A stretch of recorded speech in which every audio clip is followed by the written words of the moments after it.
Hey all, 118 Seth Shadow here. Over the last week, we were talking about a lot of spikes in value over the Omens from Omens Eternal, which is set 5 of Shadowverse Evolve. But there has been a lot of movement on this set, so to start off today's Market Watch, we're going to take another look at the set as a whole and see where things are going. Set 5 has a lot of things going for it.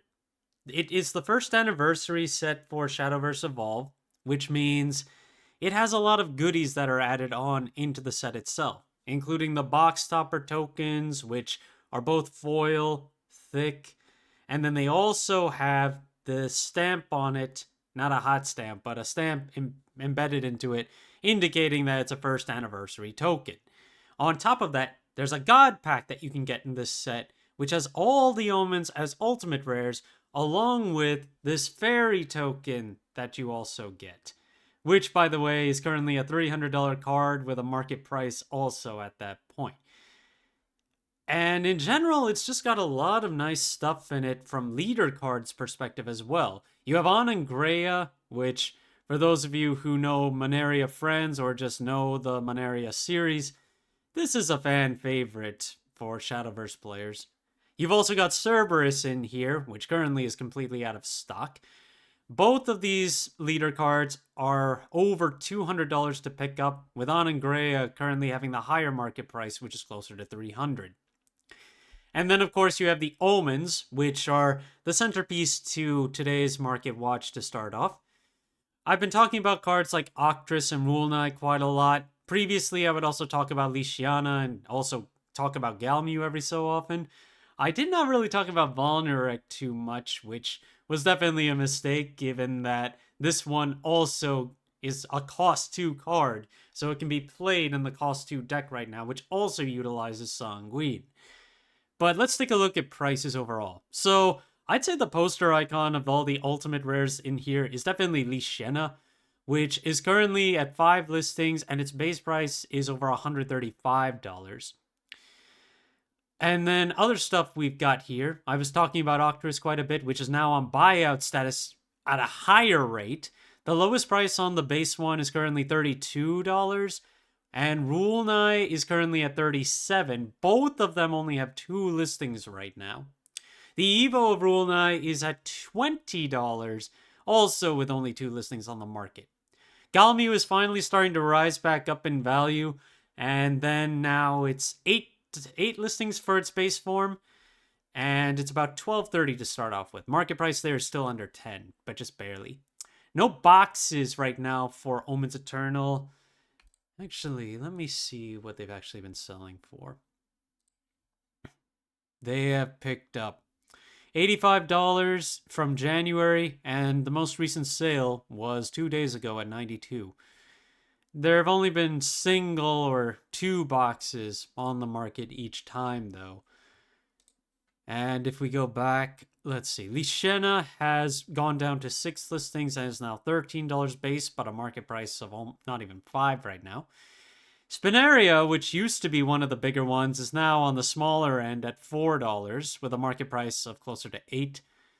The Evo of Octress is still pretty cheap at $5 with 10 listings on the market. If you want the ultimate rare of Galmu's Evolve, that is $155 right now. Valneric's legendary and super legendary. No super legendaries on the market, and the legendary is currently at a base of 13. I was talking about Malwern last time, who really isn't getting that much love. Still $21 for its ultimate. Izunda is at the low point of all of them, $18 right now. Octress's Evo Ultimate, $105. Albert is also in this set, and so is Zoe. And for the current leader pricings, this is still pretty good for just pulling these instead of the bigger ones, because Albert's still 78, while Zoe is 82, and their market prices are still there too, and they're low on listings. The Evo of Galmu is still cheap too, $6 with 10 listings on the market, but I'm pretty sure the Super Legendary is currently out of stock. Whereas the Super Legendary of Galmu's base form is currently $35. Market price on that is actually $30. Rule Knives is 99 with a market price of 32-ish. And there are no super legendaries of Rule Knives Evo on here. Other stuff. Yep, Galmu's out of stock. Oh, right, I forgot. The Omen of 1 is actually the one who really just gets ignored. Yeah, Mirabane is currently $5 for its super legendary. Azunda's a little bit higher. And I completely forgot about Ian and Alde. Yeah, that's a 40-ish dollar leader there. Fina is also in this set, which is not a bad neutral to pick up, but it's not as expensive as it used to be. It's now $250. You have all the disdain foils that you can pick up in here, like Total Domination and Disdainful Rendering, which are both $10 and higher, just about. You've also got the Thief Engine, which you can pick up foil. Apostle of Disdain is going back up in value. Interestingly, Spinaria's super legendary is still over 20. Other stuff, you also have the start of the Puppets archetype for Forestcraft in here.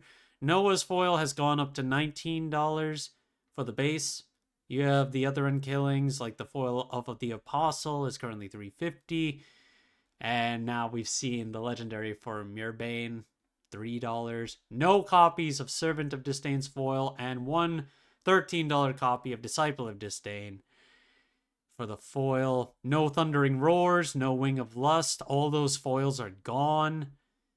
Yeah, there's been a lot moving of this set. I mean, you can even pick up Lyra Archer Throne from here, which is not a bad card either.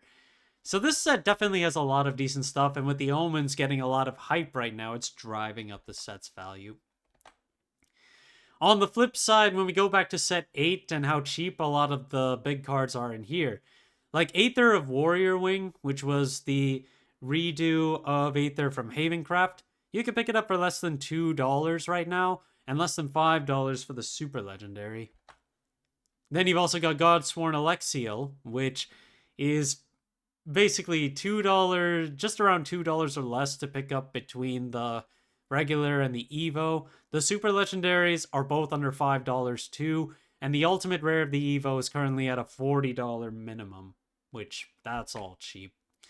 Holy Lord Ector. Basically, if you're a Havencraft player, you have a lot of easy pickups for set 8 right now. Ector is less than $1.50 on its base price, and its market price isn't even $2. If you want the super legendary, that's just about $6 for its market price, and it's less than $4 for the base listing. On the flip side, though, if you're playing Forestcraft, we've talked about how popular Orchis is. Although, if you do want to pick up Orchis, it looks like the super legendary and the legendary now both have base prices less than $5. Let me take a look at that super legendary. That does not make sense. Let's see, $4.75. Oh, wow. At this point, you might as well just pick up the super legendary. But then again, the base form also has the ultimate rare. So even if you do pick up the super legendary, it's not the highest rarity. The ultimate rare is down to 123 from a market price of 188 right now. And then you've got the Evo form where they're actually aligned again in value on both sides. So let me look at that. There's one at about $20. The rest of them are 25s. But at $20 for the regular legendary, I'd say that's not too bad of a pickup. And then Miss Tartman, though I feel like it should be called Mrs. Tartman, right? Maybe. Anyway, this one has been the second biggest of the ultimates to pick up from set 8, but it's dropped off. The lowest sale price we've seen on this one is $136, but now listings have dropped to as low as 80-ish, 81-ish. So, considering that you only tend to play maybe one of these, it also makes sense. But yeah, I think the only thing that keeps this card's value up is the fact that it's waifuified. Riley Hydro Shaman from set 7 is still holding pretty well for its ultimate rare, and it's one to watch for as we go into set 9 for Dirt Rune's improved value. However, the regular gold is still very affordable at 50 cents and 21 listings, so if you don't intend to go for the ultimate rare, at least you can pick up the gold before a potential increase in value there. Since it is just a gold, I can't imagine it being more than $5 later on because it's not an Evo, but who knows. Lapis Glorious Seraph. The ultimate rare of this card has been as low in as around $20 for some time. But all those $20 listings all got bought, and now the card is back up into the $30 range with a base of around 33, and then it moves its way back up into the 40s afterwards. So, yeah, if you pick them up at 20s, you got a pretty good deal considering that they're moving their way back up. Last Daylight is another one that I want to call out again for preparation for set 9. Right now, you can pick this up from Idolmasters. It's 25 cents for the regular one, and the foil version is currently at $12 right now. There are only 3 listings on the market, and the market price is currently just above $9. There is also the promo alternate version called Sweet Sentiments, but it's the same card. This one is available for around $3 with 8 listings on the market and a good amount of copies. Ultimately, it's not the rarest one to pick up compared to the foil from Idolmasters, but it's still the same hot stamp idea and less of a dark theme. Fashionista Nelchia is a little bit low on its regular gold right now with only 7 listings. $1 for this card, and if you want the foil, it's a base of almost $3, more in line with its market price. If you want the promo that you got from the Grand Showdowns, you got this as an entry promo if you went to the tournament. It's $30 base right now and has 6 listings on the market. The market price on this one is about $28. There are also short listings on Sukuna Brave and Small's Evo. Only 2 listings left on this one for $4 and higher right now. And we have been seeing a decent amount of sales of them, considering that you do tend to play this in puppets. So, if you do need to pick this up, there are not that many to choose from. Angelic Snipe's promo version is back down in value and now has 11 listings on the market. It's just over $5 to pick up, and we haven't seen as many sales of it, but consolidation is on the low end there of under $5.50 and more so around $5.50. So it's definitely a whole lot cheaper than it used to be, but it just keeps going up and down with formats. Granted that it still sees play progressively though, and it's still going down, it's probably just going to continue to fall out at this point. Angelic Barage's alternate art, which was only available as a free play promo of the 2023 BCS, is also down in value to around $9 for its base listing, but after that it goes back up to around $15. But we've seen sales that have moved only under the $10 mark for the most part, with the exception of one. So it's going to be a hard sell any higher than $10, to be honest. The promo of Mech Gun Wielder for this season's tournament packs is currently around $6.23 to pick up, and there are only 2 listings on the market.